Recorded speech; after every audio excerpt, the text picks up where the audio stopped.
어제장에서 이슈가 있었던 업종 살펴보는 기업 이슈 시간입니다. 먼저 뉴욕 증시의 충격이 전해지면서 우리 증시도 어제 기술주 중심으로 약세를 보였습니다. 현재 시간 21일 트럼프 대통령이 밀어붙이는 대규모 감세 법안이 미국의 재정 적자를 키울 거란 우려와 함께 국채 금리까지 밀어올렸는데요. 그러면서 30년 만기 미국 국채 금리가 다시 5%를 돌파하기도 했습니다. 가뜩이나 최근 무디스가 미국 정부의 재정 적자 누적을 이유로 국가 신용 등급을 한 단계 낮추면서 관련 우려가 더 커진 상태였죠. 강등 당시에는 무덤덤했던 뉴욕 증시가 감세안과 맞물리면서 결국 흔들린 건데요. 특히 기술주의 경우 기업의 자금 조달 비용에 절대적인 영향을 미치는 미국 국채 금리가 상승하면 자금 조달 비용이 늘어나서 기업 수익에 부정적인 영향을 미칠 수 있어 더 큰 타격을 받았습니다. 이 삭풍이 우리 기술주에도 전해졌는데요. 마감 상황 보면 YC캠 7% 급락했고 K식텍도 6% 가까이 빠졌고요. DI와 테크인 그리고 IMT까지 모두 5% 넘게 하락했습니다. 이런 가운데 코로나19 관련주가 계속해서 강세 보이고 있습니다. 중화권을 넘어서 이제 대만과 태국 등 아시아 국가들의 코로나 유행이 심상치 않고 있는데요. 대만에선 최근 일주일 사이 93명의 중환자가 발생했고 4명이 목숨을 잃었으며 태국에선 최근 일주일 사이 확진자가 33,030명으로 전주보다 2배 이상 증가했습니다. 이에 세계보건기구는 팬데믹 협정 결의안을 만장일치로 승인하며 감염병 대유행에 대한 대응 강화에 나섰는데요.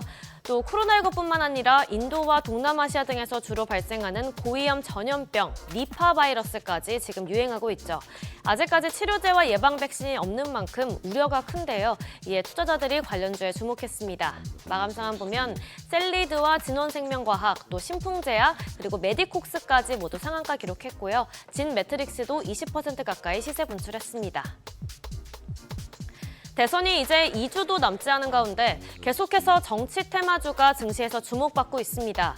어제 탈모 치료 관련주가 급등했는데요. 더불어민주당이 지난 대선 당시 화제였던 탈모 치료 공약을 검토 중이라고 밝힌 것이 호재로 작용했습니다. 진성준 민주당 선거대책위원회 정책본부장은 탈모 치료의 의료보험 편입 공약만큼은 이번에도 넣어야겠다는 생각이 있어서 이재명 후보의 재가를 기다리는 중이라고 밝혔는데요. 앞서 이재명 후보는 지난 제20대 대선 당시 탈모 치료 건강보험 적용 확대를 이른바 소확행 공약에 넣고 이재명은 뽑는 게 아니라 심는 거라고 홍보해 눈길을 끈 바 있습니다. 마감 상황 보면 위더스 제약 상한가 기록했고요. 바이오니아 9% 넘게 올랐고 프롬바이오 8.42%, 현대약품 6.08%, JW 신약도 5% 가까이 시세 분출했습니다. 마지막으로 K뷰티 대어로 꼽히는 달바가 어제 유가증권 시장에 상장하면서 화장품주를 끌어올렸습니다. 공모가 66,300원 대비 43,800원 오른 11만 100원의 거래를 마쳤는데요. 올해 상반기 상장한 코스피 기업 중 가장 높은 수준입니다. 1분기 어닝 서프라이즈를 기록한 달바글로벌은 이번 상장을 통해 확보한 자금으로 해외 시장을 적극적으로 공략한다는 계획인데요.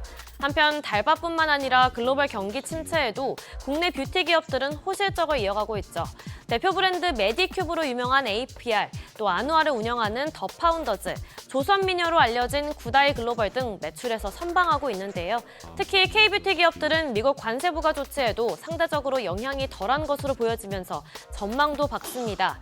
이에 올해 K뷰티 기업들이 호실적을 바탕으로 연매출 1조 원 가입자가 늘어날 거란 전망이 나오는데요. 그러면서 관련주가 날아올랐습니다. 마감 상황 보면 달바글로벌 66% 넘게 뛰었고요. 코스메카 코리아 11.22%, 제이준 코스메틱도 9% 가까이 시세 분출했고 현대바이오 7.52%, 선진 뷰티 사이언스도 6% 상승으로 마감했습니다. 지금까지 어제장 이슈 전해드렸습니다.